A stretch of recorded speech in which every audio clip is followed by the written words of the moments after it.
Hello, my doves. Welcome back. I am so happy to be back.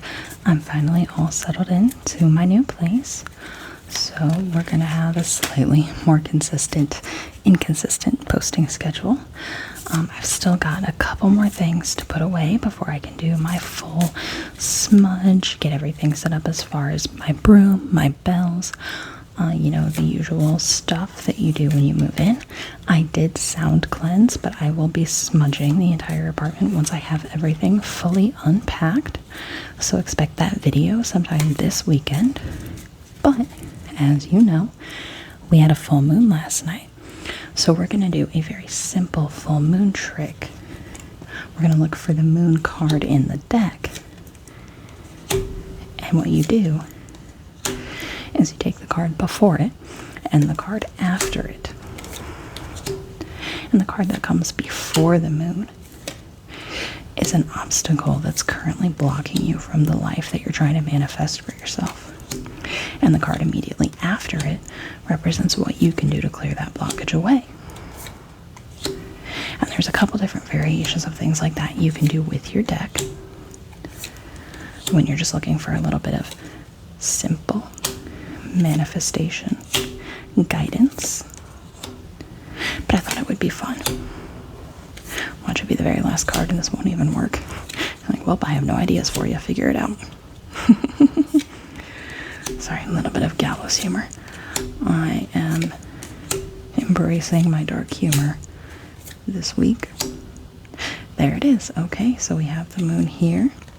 The card immediately before it was this one, the Four of Pentacles. So that's the first card we're going to look at. What's the card immediately after it? That's the one that's going to tell us how to solve it. The Four of Wands. Okay. So let's see what we have there.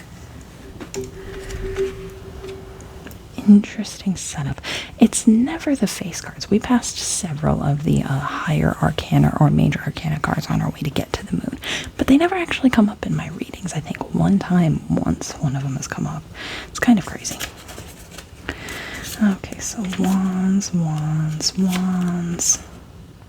Here we go. Wands. Now we just need to get to 4. Well, actually, let's do this on purpose. With purpose. And start with the pentacles, because that's more important if you're going to do a cause and effect. I left my brain at work somewhere this week. Okay, 4 of Pentacles. A crowned figure having a pentacle over his crown, clasps another with hands and arms. 2 pentacles are under his feet.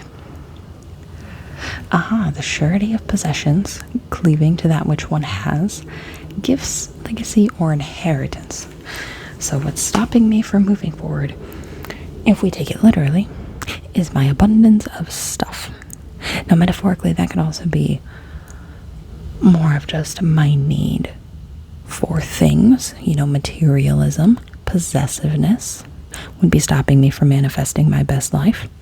I will say one of the things I've always wanted to do is travel and be able to do those kinds of things where you spontaneously take a vacation, where you have pictures all over of everywhere that you've been. And my spending habits kind of tend to dissuade from that, especially when it comes to, I work really long hours for my day job, and I spend way too much money on having food delivered because I am just way too tired to cook a full meal by the time I get home, and then dishes, and oh my gosh. I feel like I'm always doing 100 things at once, and food is one of those things where I will just be lazy and order in. So I'm taking this as a be better with your money if you want to have the life you've always wanted. You can't keep blaming it on other things. Okay, so 4 of Wands. How do we get over this? If this doesn't say something about self-control, I'm going to laugh, because that's really what I feel like the answer is going to be now that it's calling me out a little bit over here. All right, 4 of Wands. Here we are. From the 4 great staves planted in the foreground, there is a great garland suspended. 2 female figures uplift nosegays, and at their side is a bridge over a moat leading to an old manorial house. Okay, they are for once almost on the surface. Country life, repose, harmony, prosperity, peace, and the perfected work of those. So basically, simple living. And it does just symbolize prosperity and peace in general. So hopefully one of the meanings is that prosperity will be coming. I did already get my annual raise for the year. It wasn't bad. But if I can just control myself a little bit more, stay away from the devices and the Uber Eats, I can manifest the life I desire and find that peace and prosperity I've been looking forward to.